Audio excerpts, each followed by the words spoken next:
نحمده ونصلي على رسوله الكريم اما بعد فاعوذ بالله من الشيطان الرجيم بسم الله الرحمن الرحيم وعن عبد الله بن مسعود رضي الله تعالى عنه قال قال رسول الله صلى الله عليه وسلم طلب كسب الحلال فریضة بعد الفریضة صدق اللہ العلی العظیم۔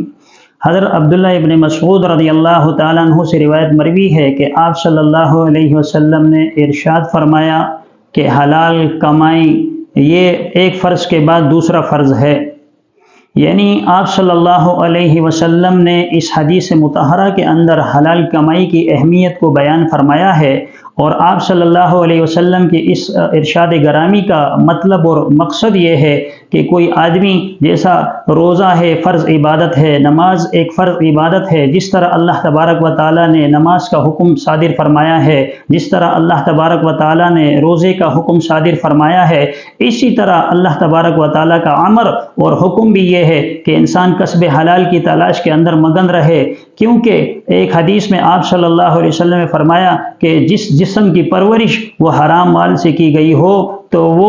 وہ جسم جو ہے یا وہ وجود جو ہے وہ جنت کے اندر داخل نہیں ہو سکے گا۔ اور ایک دوسری حدیث میں جو آپ صلی اللہ علیہ وسلم کا ارشاد ہے کہ وہ حرام کھانے والا جنت کی خوشبو سے بھی محروم رہے گا۔ تو مختلف وعیدیں نازل کی گئی، مختلف وعیدیں رسول اللہ صلی اللہ علیہ وسلم نے بیان فرمائی اس امت کے لیے کہ امت حرام سے بچے۔ اسی طرح اگر ایک لقمہ بھی انسان کے جسم میں حرام کا چلا جاتا ہے تو اللہ تبارک و تعالیٰ اس کی عبادت کو قبولیت عام عطا نہیں فرماتے، اس کی عبادت قبول نہیں ہوا کرتی۔ اسی لیے اس حلال کمائی کو بھی عبادت کہا گیا اور حلال کمائی کو بھی فرض عین قرار دیا گیا کہ آدمی حلال کو کمائے اور حرام سے اجتناب کرے، اور وہ طریقہ جس کا حکم رسول اللہ صلی اللہ علیہ وسلم نے اپنی احادیث مطہرہ کے ذریعے سے اپنی امت کو دیا ہے اسی کے مطابق کمانے کی کوشش کرے، کمائی کے اندر نہ دھوکہ دے، نہ فراڈ کرے، کمائی کے اندر نہ ذخیرہ اندوزی کرے، اور نہ کمائی کے اندر کوئی عیبدار چیز بیچے۔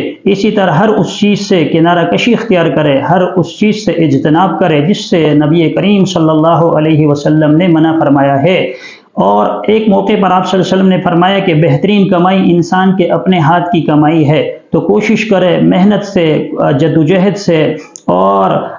ایسا فعل انجام دے جس کی وجہ سے اس کی عزت معاشرے کے اندر بڑھے اور اس کی قدر معاشرے کے اندر زیادہ ہو، اور سستی اور کاہلی سے پرہیز کرے۔ آپ صلی اللہ علیہ وسلم نے خود بھی سستی اور کاہلی سے پناہ مانگی ہے۔ ہر وہ کام جو سنت کے مطابق ہوگا اللہ تبارک و تعالیٰ اس میں برکت عطا فرمائیں گے، اللہ تبارک و تعالیٰ کا